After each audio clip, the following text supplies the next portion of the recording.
Hello, everybody, and welcome to the third episode of the Closers Podcast. My name is Marco Alvarado, coming at you live with the man himself, the infamous one, the most interesting man in the world, Quinn, the moon dog, woo, Kalani. No sun cats allowed. No sunbathing felines. This is the Wolf's Lair. Oof. For the third time, the third consecutive try at this. Now we're on. We have tried 3 specific times to get that intro down, and we finally did it. Nailed it after technical issue after technical issue. The computer just doesn't want to respond with me today. The spheres of influence that we have over one another converge on these 2 fronts that have come to a head this past weekend. And that can only be called, arguably, one of the most action-packed weekends in human history. The planets aligned in 2 universes far apart. And yet, for us caught in the middle, we were able to experience a core moment in pop culture history. I couldn't have said it any better myself. And of course, we are talking about the end of the third phase. Well, actually, no, it's not it's technically not the end of the third phase of the MCU, but it is the end of the Infinity War saga as we know it. With Endgame coming out this past Thursday night, if you want to get technical, Friday to be exact. And Quinn, how many times have you seen it? I've seen it 3 times so far. 3 times. Okay. And I have seen it twice. Quinn and I actually saw it together one time. On I Friday. fell asleep during the second act. He fell asleep during the second act. After Hulk and Thor showed up on the screen, he fell fucking asleep right after that. But it was still a good time. Second thing we were also discussing, we were talking about Game of Thrones. Winter came. Winter gone. Winter gone. It's over. As quickly as winter came, winter left the building. And we're going to... I think we should start with that. We should start with Game of Thrones, get that out of the way, because there's a lot more Marvel talk here. Yeah, for sure. No, that's I would say that's the best course of action. So what did you think of that episode? Well, to be honest, it was about an hour and a half, and when the episode starts, the first 10 minutes is great. It's, real tension-packed. And then as the battle starts to go on, well, first Melisandre shows up. And the most pointless character in the whole series, I would say. No, I wouldn't say that. No. No, she's a core character in the hero's journey. Okay, well, she was the least needed character in that fight, I would say. Oh, I would agree. Could you agree with that? No, I disagree. How did she help in any way? Well, the Dothraki are gone. They're all dead. The Dothraki are gone. That part was a little pointless. That part felt like it didn't, strategically, it made no sense why your cavalry would charge first. And, well, I'm by no means a military strategist. Right, but I think you're correct in that. But it just didn't make sense to me. It didn't make any sense. But they were like, fuck it, let's go, it looks cool. Yeah, it looks cool with our flaming swords. The worst thing is that Ghost goes, and we never never see Ghost again. So does that mean Ghost is dead? Who knows? I think that's... But Melisandre, she lights the Arax, the Dothraki curved swords. Yep. And, they all perish. Poor guys. And then Melisandre, she also lights the trench, which I guess holds off the army of the undead. Yeah. Then most importantly, she freaking, drops the clue to Arya to go kill the Night King. I mean, so sure. She's super important. I feel like Arya would have done that regardless, though. I feel like she would have had the sense enough sense to just go and do it herself. Maybe, but then you're getting to a whole conversation of would she have gone? Was it fated or was it intervention? Yeah, that's not an argument that I would want to entertain. It's pretty deep, a little deep for the grave. A little too deep for the grave boy, I would say. The night is dark and full of terrors. It is. What did you think about the choice of Arya to fight or to kill the Night King as opposed to Jon throwing down and getting the best of him. It was cool. I mean, it was a cool surprise, and I understood it. I mean, it was a great payoff for all Arya's arc. You know, I think it makes perfect sense. It completely pays off her entire journey, and I mean, Jon doesn't necessarily need to kill the Night King to pay off his journey. True, exactly. So that makes perfect sense. I understood why they did it. Yeah. I mean, as a book reader, and as a bookworm, as a bookworm, and as someone who loved the show, of course, I want to see Jon throw down. Yeah. With the Night King. Right. Of course. That just sounds so rad. Yeah, it does. But at the same time, I understood why they did it. No, it made sense because Arya spent literally like 5 to 6 seasons just training by herself, just totally honing her craft. It made it make sense that she'd be the one to be able to pull that move off on the Night King, use her lightning fast reflexes to get the best of him. Yeah, she's like Batman. She's the Batman of Westeros. Yeah. Oh, that's fucking sick. Makes me love her even more. Which, you know, my girl Maisie. Everyone's made that comparison, but it's true. It's the most apt comparison. Yeah, it is. It definitely is. So, what'd you think about the fall of the House of Mormont? It's over. It's gone. Lyanna Mormont. She got. I hackled out loud, died laughing when she got smacked by that dragon. And then she's so hardcore, she's so gangster, she stood up and war cried and charged at it. I know, dude. And ended up killing it, dude. It was awesome. No, now, I was like, you know how fun that probably was for that girl to act that out? Oh, yeah, because she was supposed to be in one episode. Yeah. And that was it. She had an arc. Her character had an arc. And she got to die one of the coolest deaths. Yeah, she did. It was fucking sick. She'll go on forever in legend. Oh, she's a legend. She is a legend, no doubt. Yeah. And then, speaking of the other Mormont, Jorah, Ser Jorah, my favorite character. He was my favorite. To see him go down that way, protecting Khaleesi. Ser Jorah is your favorite character? Yes. He actually What was. about Ser Jorah you find so appealing? That he's your favorite character. I always connected to him just because... He never succeeds. Shut the fuck. He always falls short. He's forever locked into the friend zone. No. Oh, wow. Okay. No, definitely not any of those reasons. It's just because I'm the type of person that do you have grayscale? No, I don't have grayscale. I'm not psoriasis. I'm not a leper. No. I'm just the type of person that when I look at the slate, a large slate of characters, I never tend to jump at the ones that everybody else are kind of gravitating towards. So, like, Jon and Arya and Tyrion and Khaleesi, all of those characters have been like the most popular ones. They're the main characters, so obviously everyone's gonna love them. To me, I like to kind of have an off-kilter pick. I don't like to just have a favorite character that is an obvious choice. I don't like to be predictable in that way. So, ever since season 1, I always liked Ser Jorah. He was my guy, and to see him go out that way, I thought was perfect. He stood by Khaleesi's side. He stood in there like a soldier, like a champ, took the blows for his queen, and stayed loyal. And that's honestly the biggest thing for me.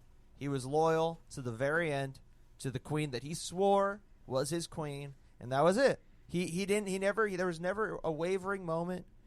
I, as a person, can very much, I'm a pretty loyal person myself, so as any good character does, you're able to see a part of yourself within that character, and I saw a part of myself within Ser Jorah.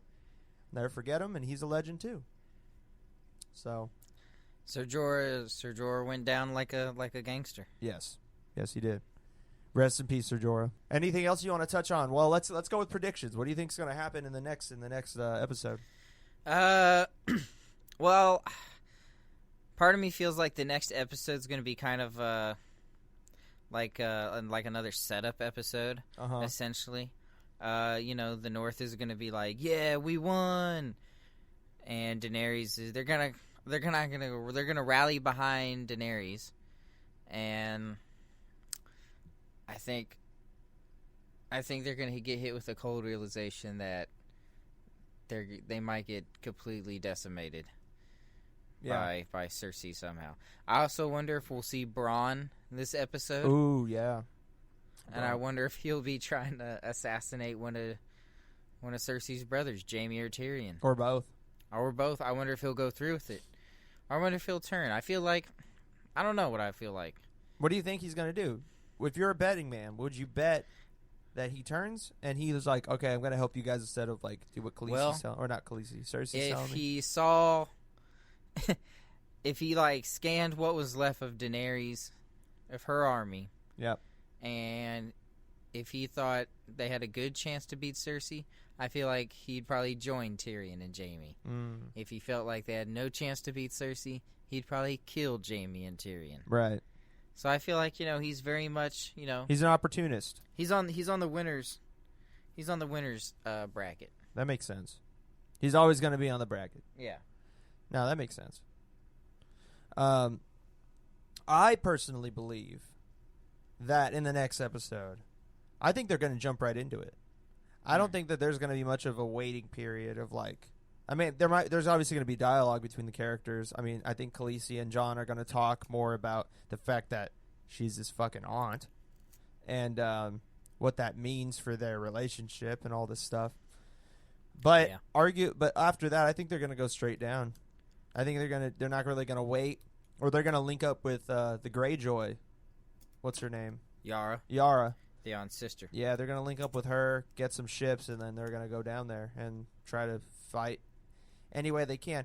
And the thing, too, is, like, the Night King and Cersei are very similar in the way where you kill her, you kill him, the army's gone. It's basically over. There's no reason to fight once she's gone. There's no reason to fight, obviously for, canon reasons, there's no reason for the Night Army to fight after the Night King goes down. Yeah. There's no practical reasons as to why the army would stop fighting when Cersei died. So I feel like the army in the north and the army in the south are really on even footing in that regard. I don't think there's much that separates both, just because, they both are very, very much fatigued, and they're actually not that big. Both armies are pretty small now, so especially Cersei's. I feel like they don't have really much morale as opposed to the north. They're very hardened, experienced. I'd say, the north, they're going to be riding high after, this victory. But, I think once they look at the numbers, I think morale will drop pretty quickly. Or maybe it won't, man. Maybe it'll just be fucking gangster and it'll be like the Return of the King, where, Aragorn is just like, for Frodo. And they all just charge valiantly and, and they get it. And they do hope wins. But maybe this is Game of Thrones. Maybe Cersei just squashes them all. And Cersei wins. That'd be insane if Cersei wins. That would be, and Cersei and Euron win. And Euron becomes king, and they have a child. That would be the dumbest ending. Not because of Cersei, but because of Euron becoming king. That would be the dumbest. Introducing a character in season 7, right? Or was it 6 season or 7? One of the later seasons, you introduce him and he becomes the fucking king. Go fuck yourself. That's so stupid. Would that ruin the show? That would ruin the show. If he dies to get Cersei on the throne, that makes sense. I would be okay with that. But to have both of them survive and he becomes king. Who should kill him? Should it be Jon? That'd be kind of sick. It would be kind of sick, but I think Theon's sister. Theon's sister should do it. I think and then we'll get Clegane Bowl. Clegane Bowl, and then you have Samwell Tarly. Yeah, you also have Brienne. Oh yeah, and Podrick. That's the thing. I think the North just has a lot more main characters on their side, and a lot. So obviously, in my opinion, a lot more will die. The army of Cersei is just an army. The army of the North has a ton of heroes. If this was Star Wars Battlefront 2, The OG version. Then the North would win for sure. The North would win because they got Luke and they got Han and they got Yoda. They got all these random heroes. Qui-Gon. Yeah, Qui-Gon. And all that the South has, they don't even have Darth Vader. They just have like Boba Fett and like Count Dooku, and that's it. It's like that's all they fucking got. They don't have anybody else. Count Dooku was a great character. He was a great character, but I mean the prequels, honestly, the prequels are better than the JJ trilogy. Wow. That's well, I know what our next podcast is going to be about. We're going to go deep. Phantom Menace, The Revenge of the Sith is far and away better than Force Awakens. And what was the last one? Last Jedi. Last Jedi. Better than Force Awakens and Last Jedi. Phantom Menace and Revenge of the Sith. What about Attack of the Clones? And Attack of the Clones. Thanks to history, we can look back and we can say that is a better Star Wars trilogy than J.J. and Rian Johnson. Would you say that's a better Star Wars trilogy or just a better trilogy? Star Wars trilogy. Star Wars trilogy. So the key phrase, Star Wars. Okay. I would agree with you, Star Wars. Yeah. Trilogy in general, just as movies. Well, we haven't seen, what was it, Rise of the Skywalker? Yeah. We haven't seen that yet. But I feel confident in saying that the OG George Lucas prequel trilogy, 1 through 3, will hold up and be better than, 7 through 10? That's so sad. It's just my opinion. That's just so sad because we watched a movie this past weekend that is considered to be the ending of the Star Wars of our generation. And if this is any, indication of what's to come in the MCU, we're going to have nothing but pieces of shit for the next 20 years, and that's going to fucking suck.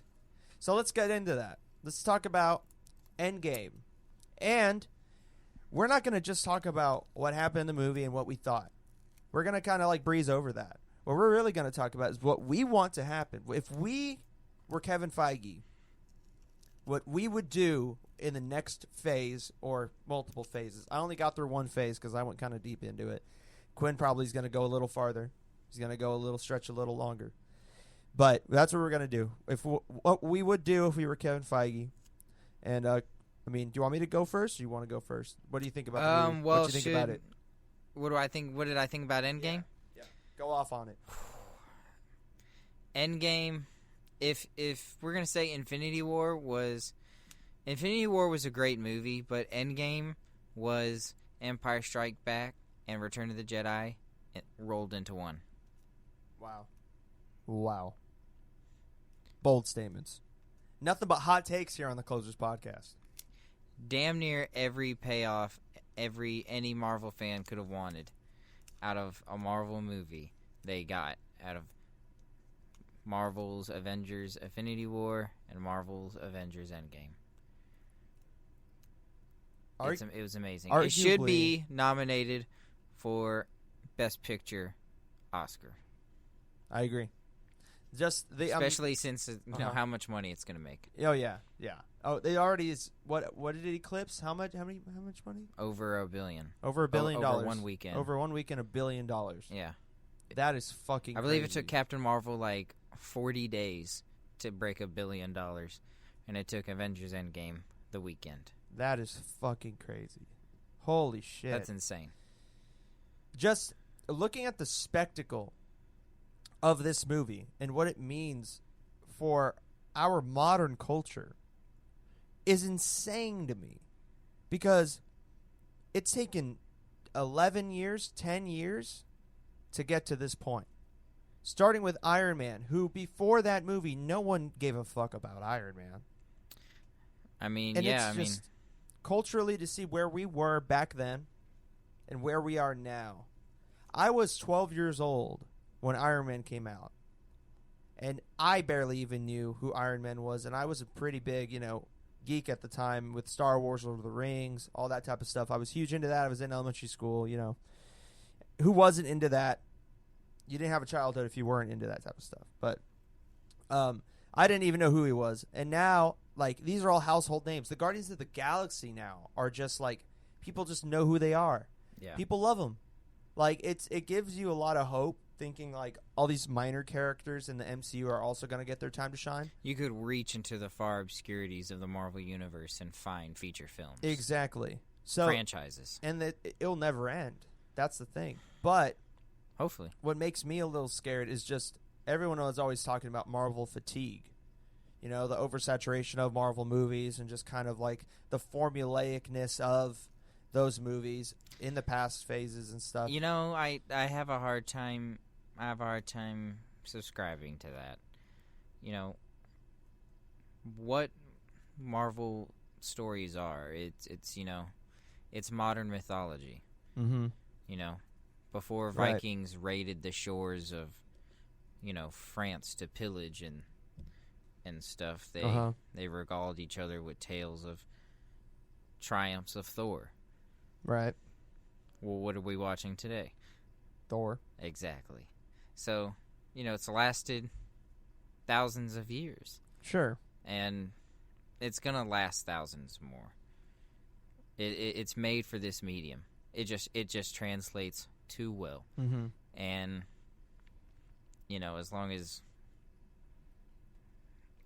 their people can aspire for greater things, then the superhero genre will continue to thrive. No, and I agree. But I also believe that if, you know, people, you know, I see all these articles doing research for this podcast. I've been doing a bunch of research for it, and I just keep seeing these articles like, who's the next Iron Man? Who's the next Captain America of this universe? Who's the next, you know, Hulk? Who's going to be the next Black Widow? And to me, so much of that was, you know, Robert Downey Jr. Exactly. So much of that was the casting. Yeah, like there's not going to be another one. Like there's not another Iron Man. Like that's it. He's gone. And you have to get another dynamic going between these characters. You can't fit them into the molds of Captain America and Iron Man and Black Widow and expect everyone to be like, oh, there's the replacements, and they act as, you know, it's the same camaraderie. It's not going to be the same. You have to give. You know, you have to give these characters a few movies to gel. Yeah. Remember, there was a time before the first Avengers where people were like, how is this going to work? Yeah, exactly. They already had like one or two Iron Man movies, Captain America, Thor, The Incredible Hulk with Ed Norton. With Ed Norton, oh, God. You know, those were 4 franchises. And they're like, you know, people were skeptical it would work. Yeah. So you got to give it time. I mean, and so much of it relies on casting. Yeah, like I agree. There can never be another Iron Man. Chris Evans is always the OG Cap. But think about the new faces of Marvel going forward. Chadwick Boseman as Black Panther. Tom Holland. $1 billion movie. Yep. Black Panther. Mm-hmm. So, and Brie Larson as Captain Marvel, another $1 billion movie. Your two faces going forward, individually, both have $1 billion franchises. So I think critics, you know, that sort of critique is unwarranted. My thing is, they just can't do the same thing in the next movies where they all build up to this point. And we're going to get into that. Actually, probably starting right now. I don't think we need to say much more. I mean, everything's already said. Endgame's amazing. It's a pinnacle of its time. It's amazing. It's a cultural event. Yep. Honest to God, it's a cultural event. You know, when 40 years from now, when they make, you know, their version of Stranger Things, you know, teenagers will be reflecting on Endgame. Exactly. Stranger Things. Yeah. You know, every generation has its, like, Stranger Things. Mm-hmm. There was Stand By Me. Oh, yeah. You know. Okay, and then now we have Stranger Things. Today, you see what I'm saying? Yeah. Okay, I understand. I agree. I think cinematography speaking, it's one of the best movies in that regard that I've seen in a long time. The effects and the CGI. It should be nominated for several Oscars. Yeah, it's just CGI amongst them, and Best Adapted Screenplay. Yes. The ability to tie 22 films together in one crescendo deserves recognition. It's amazing. It deserves Best Picture nomination. Yep. It also deserves probably Best Supporting Actor. And who? Robert Downey Jr. Wow. Supporting? Yeah. Who's main actor? Chris Evans? No. I don't know if you could really put I don't think there is one. I don't know. I think he'd win if he was a supporting actor. I think if you put it as a lead, the Academy is so resentful against the superhero genre. Yeah. They'd be like, no, we can't do that. Yeah. But as a supporting, they'd give it to him, and it'd just be a win. No, I and agree. We'd take it. You're right. And it'd be sick. So do you want to go? Do you want to start us off, or do you want me to start us off? Go ahead. You go ahead. All right. So I'm going to start by talking about what I would do if I was Kevin Feige. So we have Spider-Man Far From Home coming out later this year. We already kind of know what's going to be happening in that movie, generally. There might be some surprises. But this is probably the shortest synopsis that I'm going to give in the next couple minutes. So to end Phase 3, we got Far From Home. It establishes Spider-Man and Peter Parker as a true superhero that doesn't need help from any other hero. It introduces Harry and Norman Osborn, not as villains, but just as characters.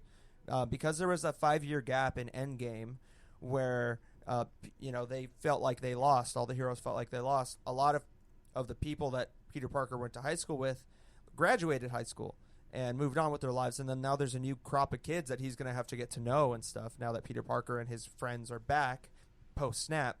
And one of those people is going to be Harry Osborn. And his dad, Norman Osborn, is going to rise to, prominence while, Tony Stark has taken a step back and he kind of secludes himself with his daughter and, Gwyneth Paltrow, right? That's her name. Is that who is Pepper Potts? Pepper Potts, right? Yes. Yeah. Secludes himself with them out by like the lake or whatever. In that time, Norman Osborn kind of gets Oscorp going and stuff. So you see the wheels turning there. Then you see that Mysterio gets set up as the leader of the Sinister Six. Everything's pointing to that. So that's my first one. Second movie, Phase 4. Now, this is where it gets crazy. I took a lot of liberties with this, and I'm very happy about it. Well, wait. Let's talk about Spider-Man real quick. Okay. Because I don't think that's going to happen at all. Okay. I think that's fine. I don't think there's going to be. I don't think there's going to be any ties to. Well, it's not what I think is going to happen. That's what I would do. Oh, it's what you. Oh, well, I felt like since it's coming out in 2 months, I kind of just went off what they released. So I didn't really take it into account pretty much. But I don't think it's going to introduce Norman Osborn or Harry. I don't think it's going to introduce the Osborns at all. I think it's really just going to focus on Spider-Man. Peter Parker really accepting the mantle as, being one of the Marvel Universe's, the face of the Marvel Universe. Right. Or one of. Right. And I think Mysterio will live and it'll plant the seeds for the Sinister Six. But I don't think it'll have anything to do with the Osborns. Well, I just believe that Harry's going to be in it, or Norman, or both, just because there's been pictures on set of this kid that looks about Peter Parker's age. It looks like he could be a Harry, and that's with the group. And they hang out. There's pictures of them hanging out and stuff, in France while they're filming or wherever they were. Yeah. So it looks like that could be a possibility. Maybe it's just a new kid, and they just write him off. We know Nick Fury and Maria Hill of S.H.I.E.L.D. are in it, or formerly of S.H.I.E.L.D. Yeah. Here's my prediction. Maria Hill is a Skrull. Wow. Bold move. And perhaps so is Flash Thompson. Bolder move. Wow. Well, that's my prediction for Far From Home. Perhaps a Skrull. Because I know where you're going with Maybe a Skrull reveal in the end credits scene. That's crazy. All right, I'm going to go through my Phase 4, what I would do if I was Kevin Feige list. And I would start, if I was Kevin Feige, with Black Widow in 2020. Did you pick these movies based off what's already going to be released for the next phase? Okay. Yeah, I went with, and then I took some liberties too. I threw a couple movies in that I would want, but I kept the ones that are going to come out. I just didn't get to Shang-Chi just because I didn't really know much about him and I was running out of time. I did that for the next phase. I did that for Phase 5, but for Phase 4 I just stuck to what's going to be released. Okay. So with Black Widow, this is my synopsis. It shows her getting a weaker variation of the super soldier serum via the KGB/Hydra. I don't know which one she worked for before she joined S.H.I.E.L.D., but whichever agency she was with the Russians at the time. before betraying them, and then years later, she joins newly formed S.H.I.E.L.D. With S.H.I.E.L.D., she informs them of intel she gained from her time with the KGB/Hydra, in which they believed that there were higher beings that were walking amongst humans hidden in plain sight across the globe. These beings possess great power and turn out to be the Elementals. And Nick Fury sends her and Clint Barton to Budapest, where the only lead that they have on one of these Elementals is, but it turns out to be a powerful deviant. Which, for anybody who doesn't know, the deviants are like the enemies of the Elementals, so they're like the counterparts to them. Let's see. They also have to fight off KGB/Hydra agents in their pursuit of the deviant. In the end, the deviant gets bested by Natasha and Clint, with the help from an actual elemental, Icarus, or better known as Icarus. Both Clint and Nat try to persuade Icarus to come with them and join S.H.I.E.L.D. and be, kind of a protector, kind of like how Nick Fury wanted Captain Marvel to be the protector of Earth. But he explains that he is the only... sorry, I said elemental this whole fucking time. It's an Eternal. Sorry. God damn it. I'm such a fucking idiot. Okay. I wasn't going to say nothing. I was just sitting there thinking, like, did he say elemental? No, I said Eternal. I said elemental, but it's an Eternal. I don't know why I typed that in. Fuck. Okay. He explains that he's the only Eternal left and is the last line of defense against the deviants to protect Earth. And he doesn't give Clint or Nat a way to contact him. So it ends that way. Obviously, in that movie, there's going to be backstory stuff regarding Black Widow. You're going to find out more about her. But that's obvious to me. So I just wrote down the basic plot, what's going to happen. And that's how it connects to Phase 4. Because you set up that Eternals are a thing. Right? So then in Black Panther 2, which would come out in 2020, that would be the next movie. Or actually, no. 2020 would be Doctor Strange. Doctor Strange 2. Okay, we've had to cut so many times because customers keep coming into the store after hours for some reason. Okay, so I keep trying to talk about Doctor Strange 2. So let me try this synopsis. I think you're going into the nightmare realm, if I can guesstimate. Yes. So basically, let's see. So he tries to go back and look through time and do a lot of things with time and different realms and such because, time. Because after Infinity War and Endgame, like there's a lot more possibilities to go and explore those realms. So he does that. And because he does that, he starts having more and more and more vivid and disturbing nightmares. And when he tries to sleep, of course. And in those nightmares, he sees a pale white man. In a lot of them, in a lot of his nightmares. And he also he has one nightmare where he sees the Earth being enveloped by a gigantic cosmic being, which is Galactus. And being the genius that he quickly is able to determine that his explorations into these various realms and his dreams are correlated. So Strange hypothesizes that it's a specific being that is attacking his consciousness while he sleeps. So he enlists the help of Bruce Banner in order to create a machine that allows Strange to stay fully conscious while also being able to sleep, which allows him to confront the pale man, better known as Nightmare. And Nightmare bests Strange and tells Strange that Strange himself trespassing into Nightmare's lands now forces Nightmare to have Strange pay the price, which means that Strange would slowly go insane because he went into the realm of nightmares without being invited or whatever. Yeah. Strange eventually goes into the Nightmare realm and defeats Nightmare and regains his usual narcissistic composure. It is also shown in the end credits that Baron Mordo, or actually, I'm going to say that for a second. I'll just say it. Baron Mordo, which if you remember in the first Doctor Strange, was the dude that kind of is helping train Doctor Strange for a time, and then he leaves because he's a really traditionalist, and he gets mad that he wasn't chosen to be the next bearer of the Time Stone. Because Doctor Strange, he felt abused the Time Stone, and then when he found out the Ancient One had also abused it, he felt like everything was a lie. Exactly. So he leaves, and you see him arriving in Atlantis. and you see Namor. Whoa. And they shake hands. Whoa. And that's the end of that. That's the end credit scene of that. And then it jumps to Black Panther 2, which establishes Black Panther as an experienced king of Wakanda. This would come out in 2021. Namor is introduced as the king of the long-hidden city of Atlantis. Namor and T'Challa agree to form an alliance. Or whatever his name is. I don't fucking know. T'Challa, bro. T'Challa, okay. T'Challa. Chinchilla.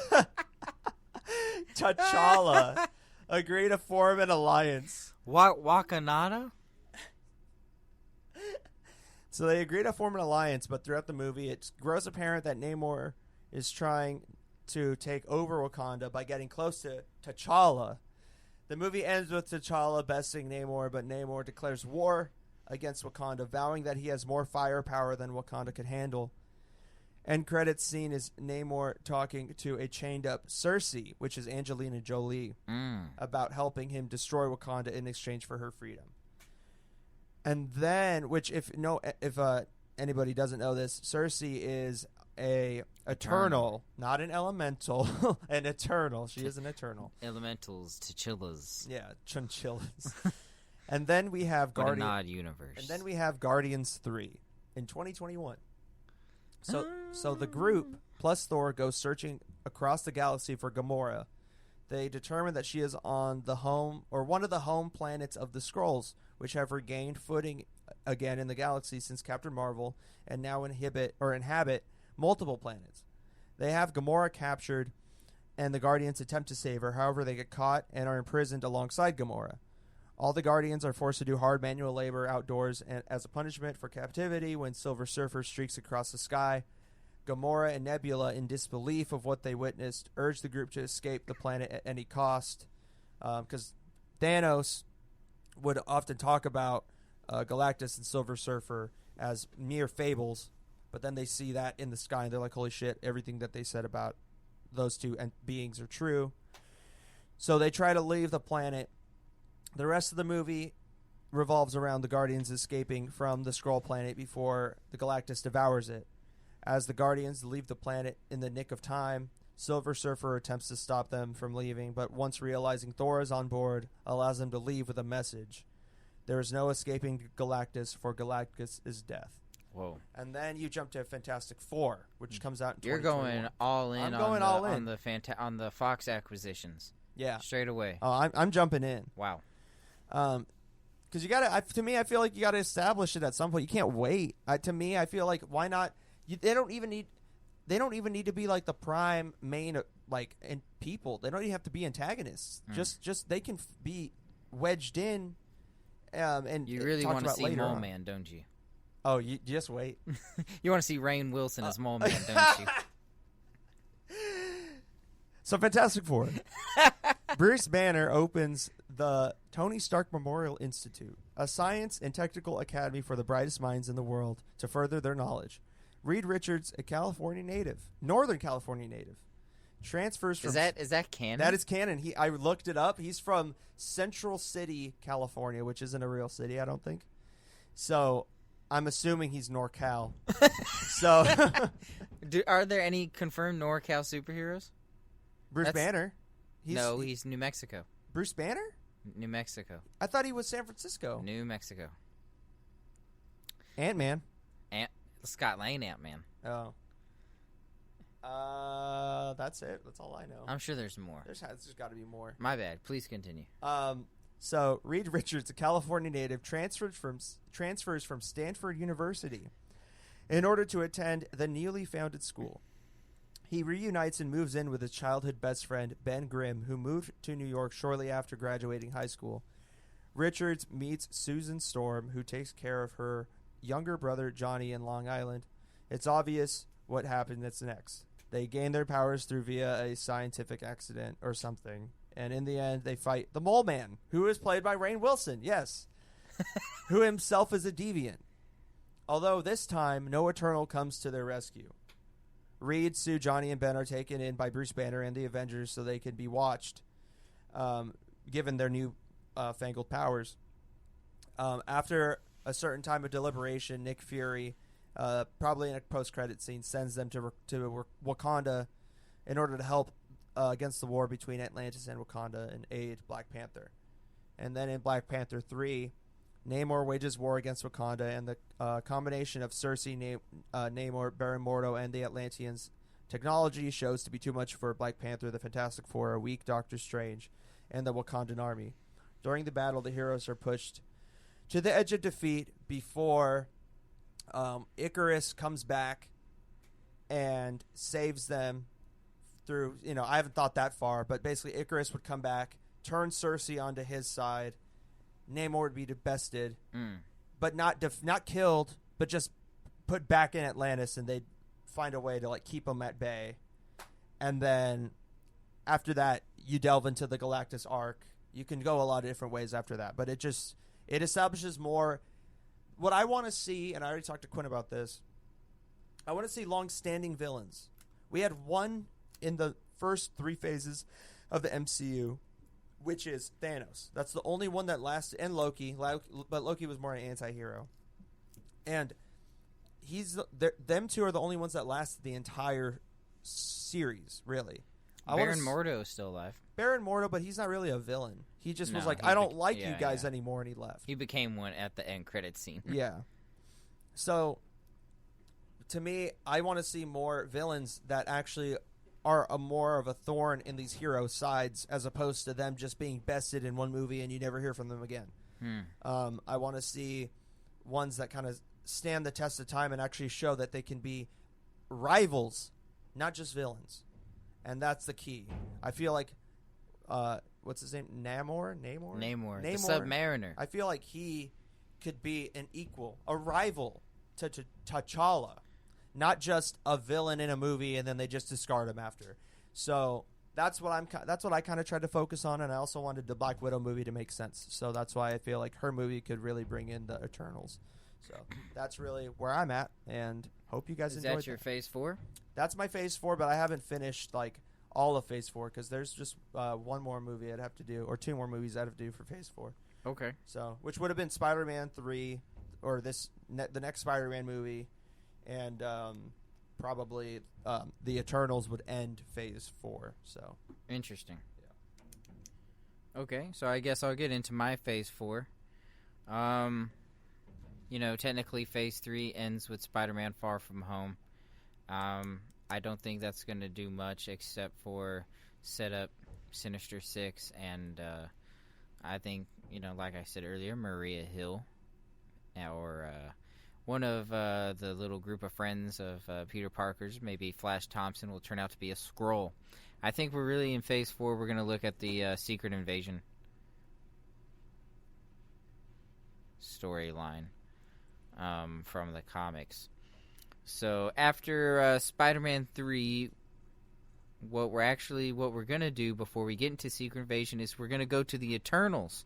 Oh. And wow. I don't believe the Eternals is going to be connected to the main timeline directly. I believe what the Eternals essentially is going to do is going to set up a prequel trilogy, much like the George Lucas prequel trilogy. And instead of it being the origin of Darth Vader, it's going to be the origin of Thanos. So the Eternals will be like the Phantom Menace for Thanos. And that's pretty much what's going to set up. Now, the Eternals, from the lore, are created by celestial meddling in Terran DNA, Terran being human. That celestial meddling results in, 3 classes: Eternal, Deviant, and, your standard human. The Eternals end up having a civil war with each other. Some go to Titan, some stay on Earth. I believe the ones that stay on Earth become the basis for what would be Greek mythology. Yeah. And the ones that go to Titan are the ones that offshoot Thanos. So I think that's going to be what the Eternals is going to be about, essentially. Then after the Eternals, we got Shang-Chi, Master of Kung Fu.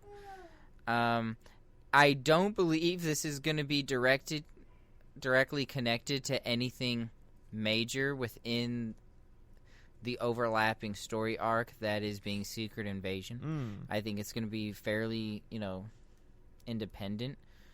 Because that's what yours would lead up to, right? Secret Invasion. Yeah, that's where I think. Well, that's also where I think they're gonna go. So I'm just gonna follow suit. Would you do Secret Invasion though? Well, it's already been set up. It's already been set up. Are you sure? Yeah, I feel that way by Captain Marvel. I feel like it's already set up Secret Invasion. And so that's where I think they're going. And it's just how I would, traverse those roads. Yeah. So anyway, what was I saying? Shang-Chi. Shang-Chi, I believe, is going to take place in Northern California. I believe it's going to take place in San Francisco. Shang-Chi is a ode to Bruce Lee. So I believe it's going to take place in the Oakland, San Francisco Bay Area, where Bruce Lee got started himself. So I think that's going to be super cool, especially if they do it right. What's the plot? I don't know the plot, honestly, because I don't know. I haven't read a single Shang-Chi Master of Kung Fu comic. I haven't at all, to be honest with you. So I just hope it's rad. I just hope it's cool. After Shang-Chi, we're looking at Guardians of the Galaxy 3. I think this is mostly going to focus on Rocket. At least this is the direction I would go. I haven't thought too much about the searching for Gamora thing just because I just don't know how much I'm invested in it. I just kind of want to see something different. And instead, I would choose to follow up on the origins of Rocket Raccoon. And I would introduce the High Evolutionary, who is a deep canon character who did a bunch of DNA meddling with creatures and created like a whole cornucopia of characters similar to Rocket, of different animals and such. Interesting characters that we could see. That's crazy. It's funny because the Eternal Cersei has a thing for turning people into animals. Yeah. So she could maybe play a slight role into that. If you it's possible. I see the Eternals as a cosmic franchise. I don't really see it as something that takes place on Earth. Well, I read up on it. I didn't know anything about the Eternals before I did this research for the podcast, and I just saw that a lot of there was Eternals that felt tied to Earth, and they're the kind of like the guardians, the protectors of Earth. And so that's why I kept Cersei and Icarus on Earth. But there are some that are out in the cosmos that go to left. Titan. Yeah, that are from Titan and all that stuff. And establish like their own society. And stuff. So that's why I just mentioned the ones that were from Earth specifically. But there are other ones. And now, if they do stay on Earth, like you're saying they do, I think they would include Hercules into that mix. Oh, that'd be prime. The Prince of Power. That'd be sick. How cool would it be to get a legit Hercules? Arnold Schwarzenegger. No. No. I don't know who would play a good Hercules. You know what? I think Luke Evans, who played Gaston in Beauty and the Beast, would play a good Hercules. I also think Henry Cavill, who played Superman, would play a good Hercules. He would switch teams. Why not, man? Why not? Why not, live in both worlds? Does it have to be a competition? No. Because we clearly know who's better. That's true. It's over. It's over. Remember, 7 years ago when everyone was like, oh, it's a race. DC's got to match Marvel. They got to go toe for toe. And then we really found out what happened is when Batman vs. Superman Dawn of Justice came out the same year as Captain America Civil War. Two movies that shared too much in common. Yeah. And it was a direct... it was a direct battle. Yeah. And Captain America Civil War won by first round TKO. It was like CM Punk versus Mickey Gall. No, it was like Conor McGregor versus Jose Aldo. It was insane. But anyway, let me get back to my thing. So after Guardians, I don't think we're going to set up too much about the Secret Invasion. I think I'd like to see James Gunn continue to get weirder. There's so many weird corners of the MCU. Yeah. and bringing in the high evolutionary and focusing on the origin of Rocket Raccoon. You could also bring in Howard the Duck. Dude, I would love to see Howard the Duck get put in there. You know, I really don't care. I think it'd be cool to see Chris Hemsworth as Thor again in Guardians 3, but I think Chris Hemsworth is great enough to carry his own, to continue it, especially after Thor Ragnarok. It feels like the character is really just getting started. Exactly. So Taika Waititi? Taika Waititi should just be his character. They should just be like, here, you direct and write whatever you want to do with it, and just try to fit it into these main points, and so, that's it. In my Guardians 3 kind of idea, you know, Thor kind of departs from the Guardians rather kind of quickly, and just kind of goes off, does his own thing, and the Guardians, you know, they meddle with the high evolutionary, and we get to meet a whole cast of characters, new characters and stuff. After Guardians 3, Black Widow. It's a prequel. Takes place.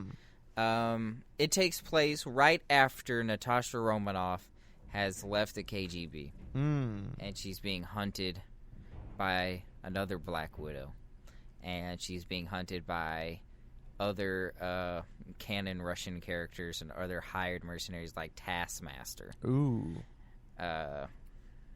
Out to get her, and she's you know, S.H.I.E.L.D. is also kind of in the mix to get her involved. So you have Samuel L. Jackson coming back, maybe, you know, Phil Coulson coming back. Phil Coulson, we say, and then of course you'd have Clint Barton. Make an appearance. And my idea is that, or in my head, Black Widow somehow discovers the Skrulls are also intermingled in the KGB, and she's trying to get out of it. Or something. Something happens like that. Kind of X-Files-ish. Yeah. I just want it to be weird. And so that's the Black Widow prequel. When we get into Doctor Strange 2, this is where we start to set up the Fox acquisition, but we don't do it with any direct character from Fox yet. In Doctor Strange 2, we, like Marco did, go into the Nightmare Realm. Ooh. But Doctor Strange isn't alone in the movie. With Doctor Strange is the Scarlet Witch. I love it. My girl Elizabeth Olsen. And Scarlet Witch is, you know, she's trying to understand, trying to get a better handle on her powers because her powers are so diverse. So Doctor Strange is teaching her how to control chaos magic. But while doing this, she accidentally goes into the Crimson Realm. The Crimson Realm, or the Crimson Dimension, is ruled by, like, the demon deity Cynarak. The Crimson Gem of Cynarak is what gives power to Cain Marko. Cain Marko is my man, the Juggernaut. The Juggernaut? Who is the stepbrother of Charles Xavier.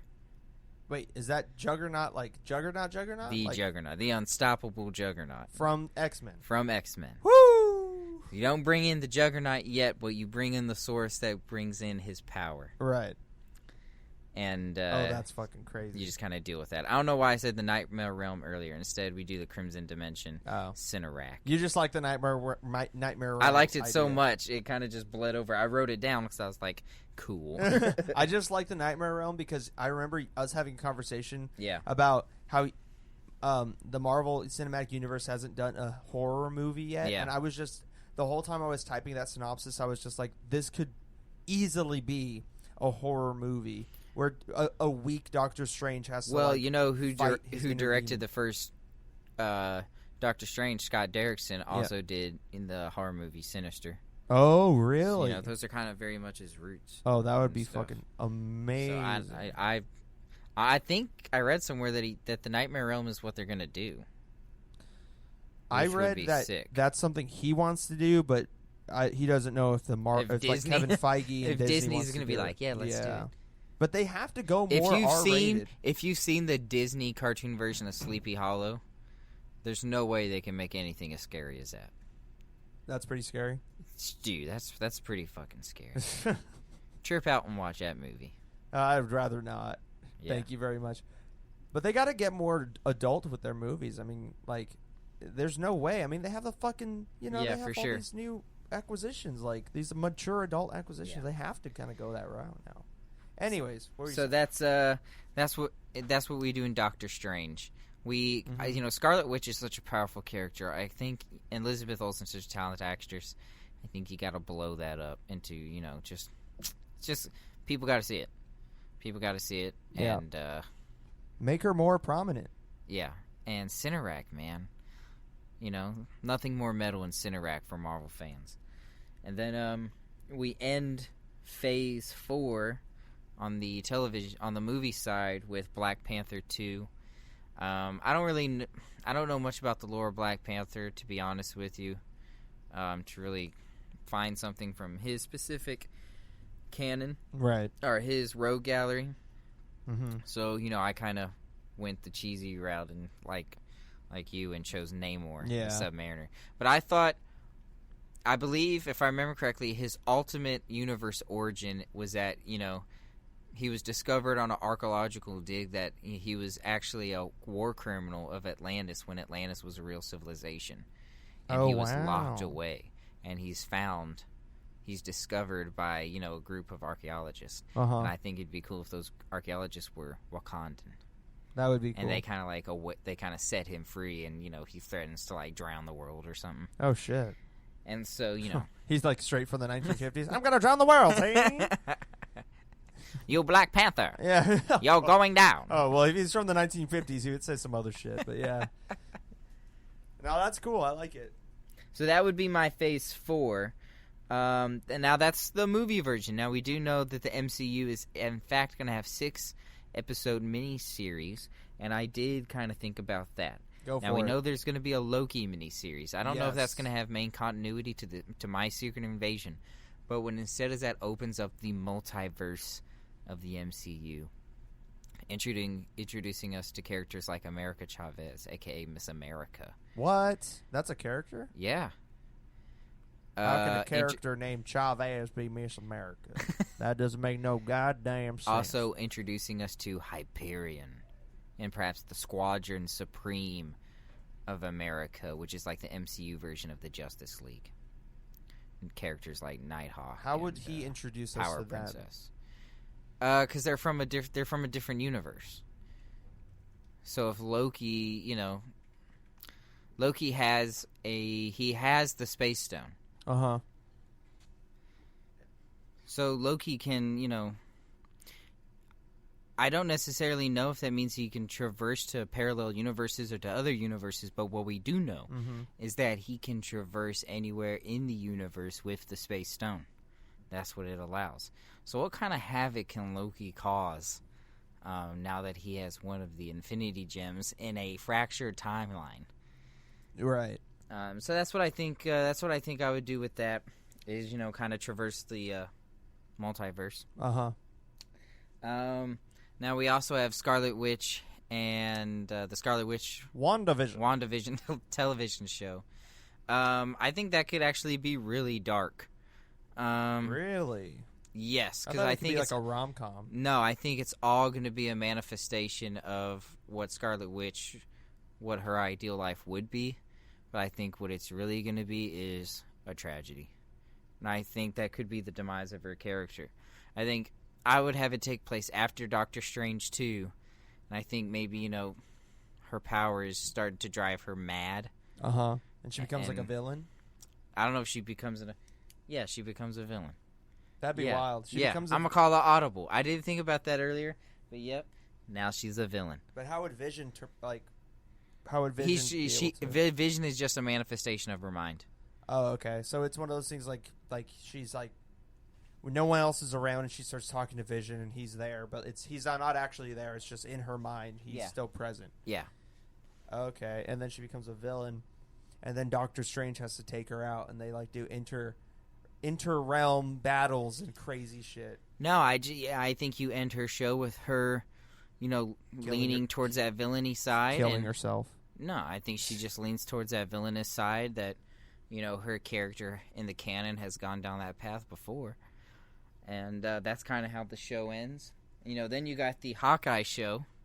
I love Hawkeye's my favorite character. And I think this is going to be the retirement of Clint Barton, these 6 episodes. And I think it's just going to be archery goodness. And he's going to pass the mantle to Kate Bishop in this series. How do you think Kate Bishop is even going to get introduced? I don't know. I have no idea. Who do you want to play her? I have no idea. It depends. If you could get like a franchise face, that would change my entire game plan. Who would you think? I would gotta go with my girl from Stranger Things. What's her name? I can't remember. We would talk about it all the fucking time. I have the Natalie Dyer. Yeah. The older sister. Yep, Natalie Dyer. You would want her as Kate Bishop? I just want to see more of her. I just love her so. I love her so much. I honestly just love her so much. I want to just see more. But not on a serious note, like somebody who I seriously could see being Kate Bishop. If Daisy Ridley wasn't in Star Wars, she would be a fucking perfect. Dude, I knew you were gonna go down that path. If she wasn't in Star Wars, she'd be perfect. But she is, so I'm not. So I don't. She's out of the running. She would have been number 1, but she's out of the running. Sick. So, which leaves. There's also the Falcon and Winter Soldier show. And what I think this is going to do is going to have to deal with a lot of scrolls. I think this is going to be a real scroll-heavy one. And I think it's going to feature what would be left to S.H.I.E.L.D. and stuff. We're going to start to see the scrolls heavily. At least that's what I would do. So could you go down that rabbit hole a little bit of, like, what happened to S.H.I.E.L.D.? Because I personally never knew what happened. Like, one day it was there, and the next day it was gone. So. Well, that happened in Winter Soldier. I never watched that movie. They found out. You never saw Winter Soldier? No. Dude, Winter Soldier's one of the top 5 best MCU movies. I know. I know what happens in it other than the S.H.I.E.L.D. stuff, so I was just like, Are you okay? Goddamn. I can't believe it. I'm sorry. Oh, dude, you have robbed yourself of something truly great. I'll just watch it when I get home. You need to. Winter Soldier is sick. Like, I'm kind of stunned we're even having this conversation, and you haven't even seen Winter Soldier. Dude, I just was told everything that happened. I probably was told that S.H.I.E.L.D. dissolves in that movie, but I just never, I just forgot. I mean, it came out, 5 years ago? 6 years ago? Yeah. So here's what I have happening at the end of that show. You find out that the Falcon, formerly the Falcon, Sam Wilson, the new Captain America, Bucky finds out at the end of this 6-episode series that Sam Wilson is a Skrull. So there is no Sam Wilson, or just or what? That Sam Wilson is a Skrull, and Bucky has to take him out. But does that mean that there is an actual Sam Wilson who has been there this whole time? Possibly. Maybe he died. I don't know. We'd have to work that out in the writers' room. But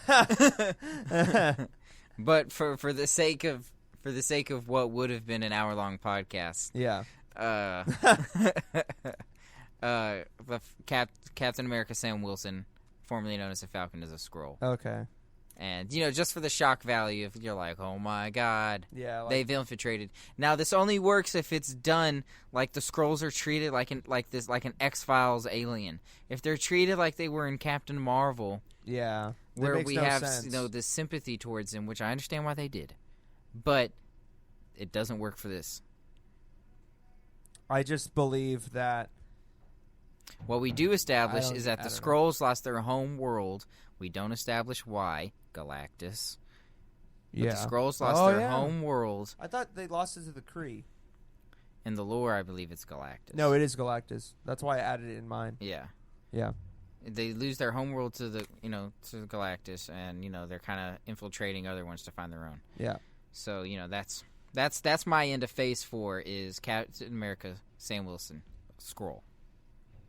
Wow. That's before Phase 5 starts. Did you do any thinking on what Phase 5 would have been? I did not go into Phase 5 at all.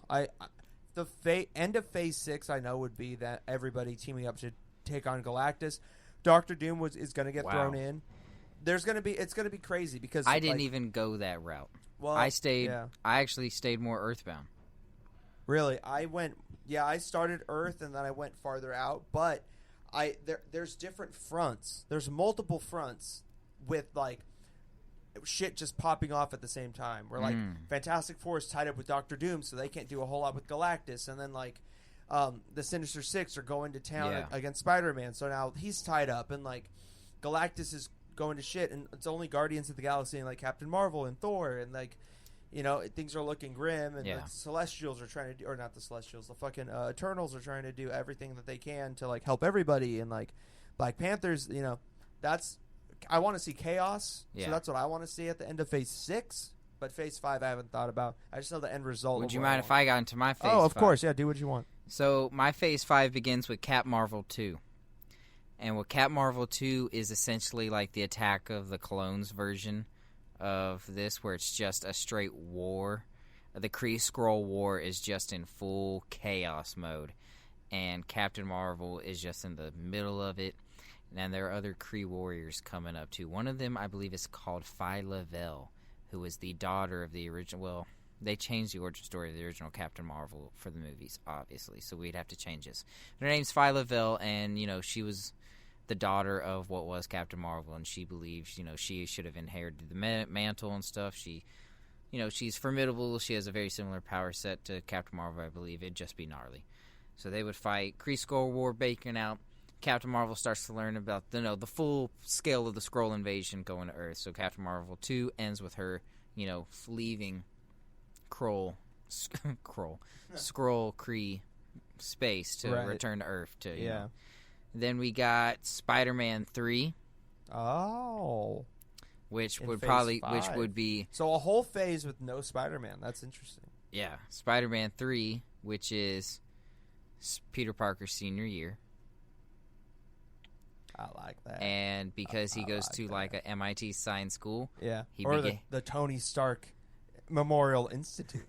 He begins his senior year project at Oscorp. Ooh. His internship at Oscorp. Spooky. Where he interns under Otto Octavius. Spookier. Ooh. That's sick. And, kind of very similar to the video game that just came out. Yeah. And, Otto Octavius becomes Doc Ock.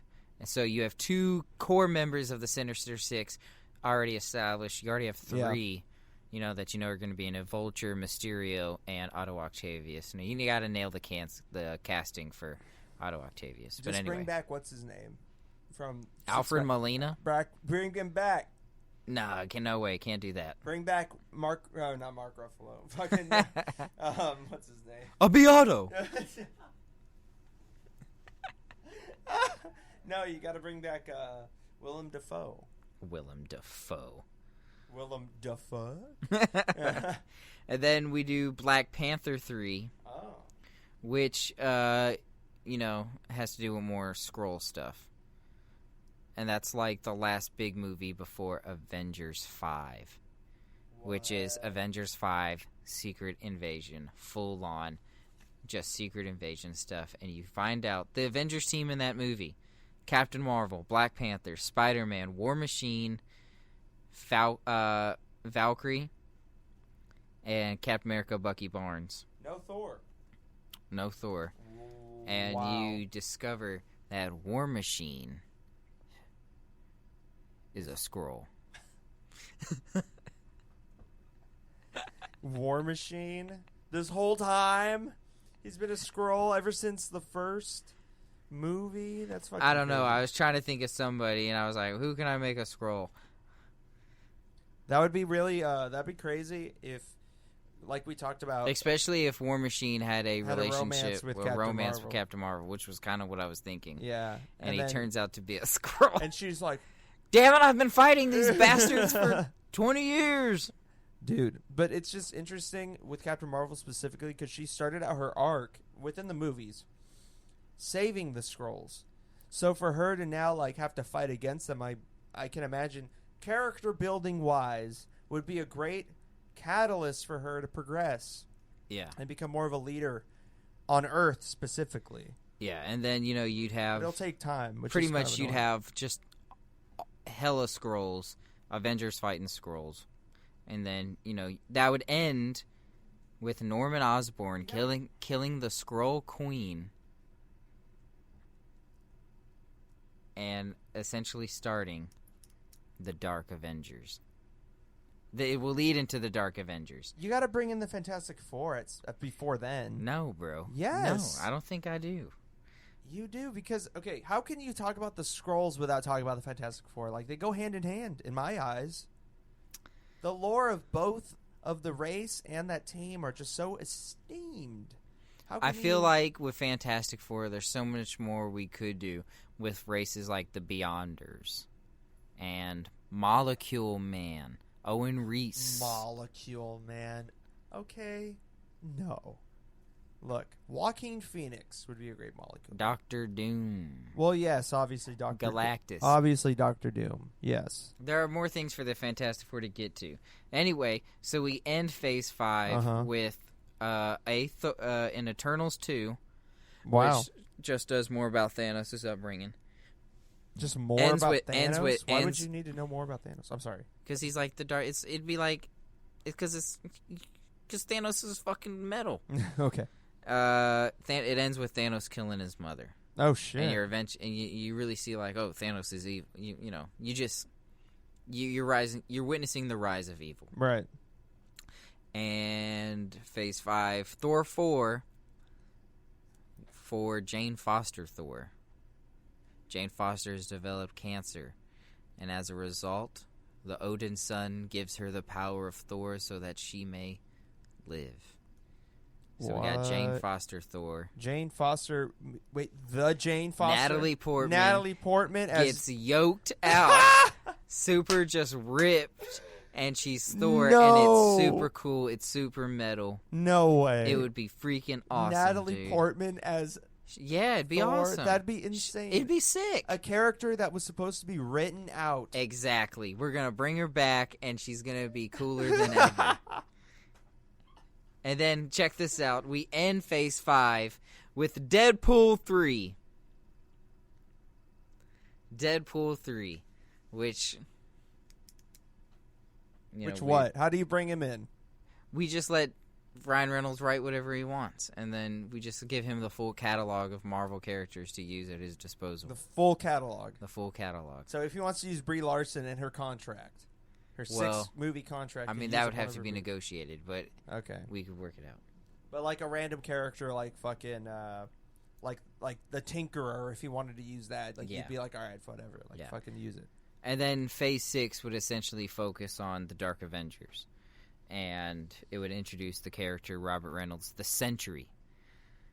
And the Dark Avengers would consist of Norman Osborn as the Iron Patriot, Namor, Baron Mordo. This is a formidable team. Baron Mordo, Scarlet Witch, Phyla-Vell, who we introduced in Captain Marvel 2, and Red Hulk. Red Hulk? Thaddeus Thunderbolt Ross, played by William Hurt. We give him the chance to shine as the Red Hulk. Played by William Hurt? Yeah, man. What? Full on. Let me see. Who is this man? He's been playing Thunderbolt Ross. Remember in Civil War where he like lays it out for the Avengers? This is what you gotta do. This guy? Yeah, dude. He'd be dead by then. No. He's already like 57. Oh, how dare. 57? That's a bit generous. I believe he went William to Hart. Juilliard in the 70s, dude. He went to Juilliard. In the 70s. But he went to Juilliard. In the 70s, man. He's old. Juilliard School of Arts out of Dubuque, Iowa. He's 69 years old. Oh, he could do it, bro. If by Phase 5, he'll be like 92. Nah. Yeah, nah. Yeah. Phase 6. Oh my god. Dude, no. We could always recast for Christ's sakes. I just think it'd be cool to get a Red Hulk in there, bring back Mark Ruffalo so we can get the World Breaker. William Hurt, dude. That's my Marvel Maybe future. You can get William Hurt's son. That's my Marvel future. I don't think we're going to see the Fantastic Four, the X-Men for another 10 years, man. I really don't. Wow. I really don't. That's crazy. And that's kind of a bummer. That is a bummer. That's why I'm like, I want to go into it now. I don't want to wait. In Kevin Feige, I trust, and you know what? I think that we have enough good stories out of the characters that we still retained. I mean, we only lost Black Widow, but we know we're getting a prequel. We lost Black Widow in the main timeline. We lost Tony Stark Iron Man. And we lost Cap. Steve Rogers Captain America. But he said he might do cameos. He might. So, did you hear today that they're doing a Robbie Reyes Ghost Rider show on Hulu? What? Yeah. Robbie Reyes? Yeah. He's the one who played it on Agents of S.H.I.E.L.D., right? Yeah. Really? On Hulu? Yeah. Why the fuck would they do it on Hulu? Why not just wait till Disney Plus comes out? I don't know. See, I was thinking the same thing. So, does that mean, because it's on Hulu, does that mean that it's MCU? Or not? It would have to be. MCU adjacent? Well, because Agents of S.H.I.E.L.D. is MCU. Yeah. Maybe they have an agreement or something with Hulu, so like they'll put it out right now, and then once Disney Plus starts, then they'll just put it on Disney Plus or something. I don't know. I have no idea. That's fucking weird. I don't like that. I mean, I like the idea, but I don't like. Is there any character not introduced in the movies from the comics how bad you really want to see it? Like, that's who you really want to see within the next 10-year saga. The last 10-year saga, the Infinity Saga. For the next 10-year saga, what character do you want introduced? Doctor Doom. And who do you want to play him? Doctor Doom, I want Joaquin Phoenix to play him. Joaquin Phoenix. Wow. Amazing. Imagine him as Doctor Doom. Holy fucking shit. I would go Adam Driver. I know, that's your guy. But I feel like it's just too... That's the same reason why I don't want... what's her name? Fucking Kate... Hawkeye's protege. Kate Bishop. I don't want Kate Bishop to be played by Daisy Ridley. I wouldn't want Adam Driver to play Doctor Doom. I just feel like it's kind of oversaturation of the Disney brand at that point. Because they're already affiliated with Star Wars Disney. Exactly. Yeah. To me, that's why I'm just like... I don't know. See, I think Adam Driver's filmography is diverse enough to where it would make sense. It'd be justifiable. You think so? Fuck yeah. But to see him... Black Klansman. But to see him for another 10 years... Black Klansman. No, I understand. That was a good movie. Black Klansman. That's a good movie. But to see him for another 10 years... Patterson. As the main antagonist... As Dr. Doom? I don't know. There is only Doom. And if you're going to do Dr. Doom, you have to do Fantastic Four. You have to. That's it. There's no pussyfooting around where you're like, we're going to introduce Fantastic Four at the very end of Dr. Doom's arc, and so that way we have a future. Like, no. You have to do it at the same time. You have to. You have to do Dr. Doom justice, because he is the man. But to set up Dr. Doom as another Thanos, I feel like that's a mistake. They shouldn't make him out to be another Thanos. He's a Dr. Doom. He's not a Titan. He's not a Eternal. He's not... He has possessed the power of a god on more than one occasion. He has. But he's Dr. Doom. He's not Thanos. Doom. So as long as they don't go that route and try to make him out to be another Thanos, I'll be happy. Give him his own thing. Make him do his own thing. Make him a good guy. Start him out as like a front runner to be like a Latvian like the president of Latvia, like a front runner for that, and he loses a race or something. I don't know. I think if you're not going to introduce him in a Doctor Strange in a Fantastic Four movie, you introduce him in a Doctor Strange movie, because Doctor Doom has deep ties with the occult and sorcery. And especially Mephisto. Oh, Mephisto, which would be sick to bring in, dude. Yeah, that would be sick. Mephisto's one of the, he's an all-time powerful villain in the Marvel universe. Yeah. No, I agree. A Doctor Strange movie would be really, really cool. I've heard a theory that Baron Mordo would become Doctor Doom. Ugh. What do you think about that? I hope not. I fucking hope not. I don't like the actor to be Doctor Doom. I like him as Baron Mordo, but not as Doctor Doom. No, I hope not. That'd be ridiculous. Yeah.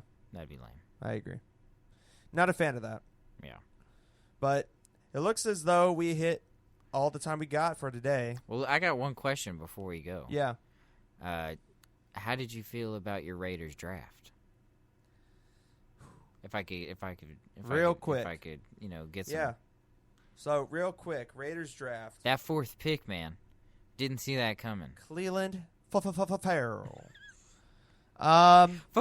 Fool. Dude, look. Fool. Yeah, the fourth pick. Yes. Fool. I knew we were going to goof it up somehow. I just had a feeling. I don't really have much to say other than I hope he works out. He's a very high floor, low ceiling guy. So what you see is what you get with him. You make him sound terrible. No, he has a high floor, meaning like he's good now. Progression. You're saying that he's at his peak. Yeah. Yeah. He's that. Yeah. Like Jeez. You're not going to get much more out of him. What did you think about Josh Jacobs? I liked the pick at first, but now that I think about it, and seeing how the second running back didn't come off the board until 54th. Yeah. To the Eagles. I feel like there was better value to be had at that pick. We could have gotten the safety that we got at 27. We could have got him there. You got the guy from Mississippi State, right? Yeah. Is that Jonathan Abram? Abram, yeah. He's a stud. And I'm so happy we got him. He's my favorite pick. I think my defending NFC West champions, Los Rams, got the better running back. Who? We got that kid, I believe. Oh, you got him in the third Darrell round, Henderson from Memphis. Yeah, you did. I think he's a better running back than Josh Jacobs. He's a stud too. We also got Taylor Rapp. Yeah, you did. Which I remember I mentioned the last time we talked about it. You did mention Taylor Rapp. That's a good move. You also got my man in the 7th round. What's his fucking name? Linebacker. I forgot his name. God damn it. I'm going to edit this. He has dreads. He does have dreads. I know who you're talking. Does he go to like North Dakota State or Dakota State? No, he South Dakota State? No. Dakota Allen. He went to Texas Tech. He was a 7th round pick, almost Mr. Irrelevant, but he wasn't Mr. Irrelevant. And look, sell me on this pick. I'll tell you right now. Will he start? No. Will he add depth to the linebacker's room? Yes. He's undersized, yes. But the things that this guy has had to go through. Starting at Texas Tech, getting in trouble. What did he get in trouble for? He burglary, I think. Oh, okay, that's not that bad. And then he got dropped from the team. He had to go to a community college, which he went to East Mississippi Community College or something. And then from there, he fought his way back onto Texas Tech. He got another shot, started, got drafted. Sick. So this guy has the heart of a lion. He has determination. He has grit. I like this. He's able to get through shit. I wanted the Raiders to get him, but they didn't. Rams got him, and I'm excited for you guys to have him. I'm happy that he's in California at least. Yeah, for sure. Yeah, so sick. Hopefully he's a story like some of these other defensive players over the years that have come up and exceeded their expectations. Do you think the Raiders did enough on offense this draft, this free agency, to be a threat? Yes. Do you think that the locker room is going to be cohesive enough with Antonio Brown there? Yes. What did you think about his shots at Juju Schuster? The Raiders and Steelers rivalry is more esteemed than most other rivalries in the NFL, stemming back to the 1960s, when both teams were atop the AFC for a number of years. So I think it's just I think it's a thing of the rivalry coming full circle. The Raiders have bested the Steelers every time we play them, even when we suck, even when we go 4-12. Even if you look back when Al Davis was still alive, after Gruden left the first time and we were trash, We drafted Jamarcus Russell. One of Jamarcus Russell's, I think so. Not entirely sure. But I think one of his only wins Jamarcus Russell ever had was against the Steelers. He beat them. Wow. So we've always beaten the Steelers, regardless. So the rivalry's always been there. It's just we don't play enough because the Steelers are always good and we always suck. So we only play every 4 years. But when we play, the fans know it. So I just think that just adds more fuel to the fire. It's a rivalry that I think needs more attention in the NFL. So I'm fine with it. And I think it just kind of riles up the rest of the team. I don't really see it as a bad thing. Once he starts talking bad about our players, then it's an issue. But right now, I don't think so. I think it's fine. And are your Celtics still in the playoffs? The Celtics, they are still in the playoffs. They're 1-1 against the Bucks. First game, straight killed the Bucks. Giannis looked like he didn't know what the fuck he was doing out there. And then second game, Kyrie didn't. He looked like he didn't know what the fuck he was doing out there. So we'll see what happens in Game 3. It's back in Boston. Malcolm Brogdon's back, which is scary. That's really scary.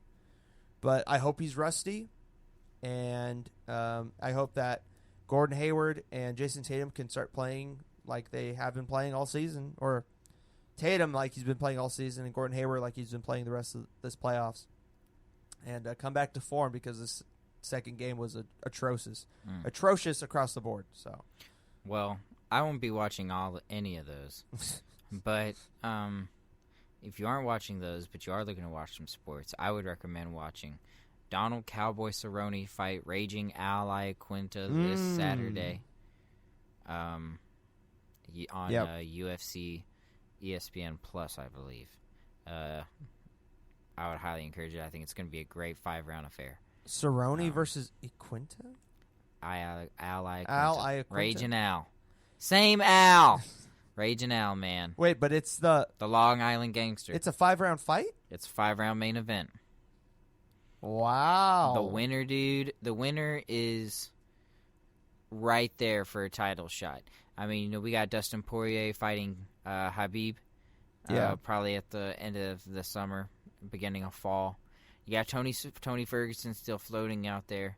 If we don't know what's going on with Conor McGregor, outside of Tony Ferguson and Conor McGregor, right there for the title is probably Raging Al, Justin Gaethje. And if Donald Cerrone can beat Raging Al, then Donald Cerrone's right there. You don't think Pettis is right there? No, I do not. Wow. I thought Pettis would be a little higher. Well, his last win over Stephen Wonderboy Thompson was amazing. It definitely increases his value pound for pound. It also increases his value with the company that he can take fights at 2 different weight classes. I would like to see him rematch Rafael Dos Anjos at 170, or maybe, like a fight with Jorge Masvidal would also be really fun. I don't want to see him go back to 155. Why not? I mean, why? You fought Stephen Wonderboy Thompson, who's one of the top 3 welterweights in the world, and you knocked him out. So, Tyrone Woodley couldn't knock out Wonderboy Thompson. Yeah. But so, stick around at welterweight. Have some fun. I feel it. Well, I will definitely be watching that fight this weekend. And if you don't have anything else to do, too, go and watch Endgame again. It's that good. Yeah. It's that good. So, I think that's all the time we got for today. Hope you enjoyed the podcast, and we will see you next time on the Closers podcast. Quinn will probably be back for that one as well, and he will see you too. All right!